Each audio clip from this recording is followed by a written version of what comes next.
ஒருத்தன் என்னதான் hard work போட்டு உழைச்சாலும் தொடர்ச்சியாக அவன் அதிகப்படியான தோல்விகளை சந்திச்சு வர்றான்னா அது வந்து அதிர்ஷ்டமும் ஒரு காரணம்னு சொல்லலாம் எனக்கு. அப்படி பார்த்தீங்கன்னா சவுத் ஆப்பிரிக்கா பார்த்தீங்கன்னா நிறைய போட்டியில் பார்த்தீங்கன்னா நாக் அவுட் மேட்ச்சில் வந்து தோற்று வெளியாகி போயிட்டே இருக்காங்க.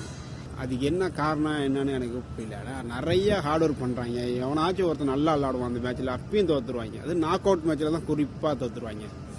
அப்படி பார்க்கும்போது சவுத் ஆப்பிரிக்கா வந்து ஒரு அன்லக்கி தான். 2015 அப்படி தான் வேர்ல்டு கப்பில் செமிஃபைனலில் தோற்றுட்டு போனாங்க. அதேமாதிரி இப்பயும் நியூசிலாண்டை தோற்றுட்டு போகிறது வருத்தமாக இருக்குது. இருந்தாலும் டேவிட் மில்லர் வந்து விடாமல் கொஞ்சம் ஃபைட் பண்ணான்.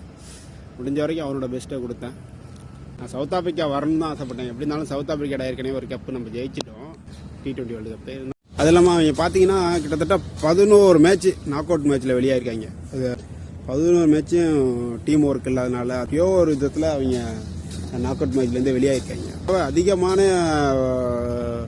முறை வந்து நாக் அவுட் மேட்ச்சில் வெளியான டீமில் ஃபஸ்ட்டாக இடத்துல இருக்கிறது வந்து சவுத் ஆப்பிரிக்கா தான். அவங்கள்ட்ட இன்னும் டீம் ஒர்க் தேவை, நிறைய பார்ட்னர்ஷிப் தேவை, நல்ல ஒரு கோஆர்டினேஷன் தேவை.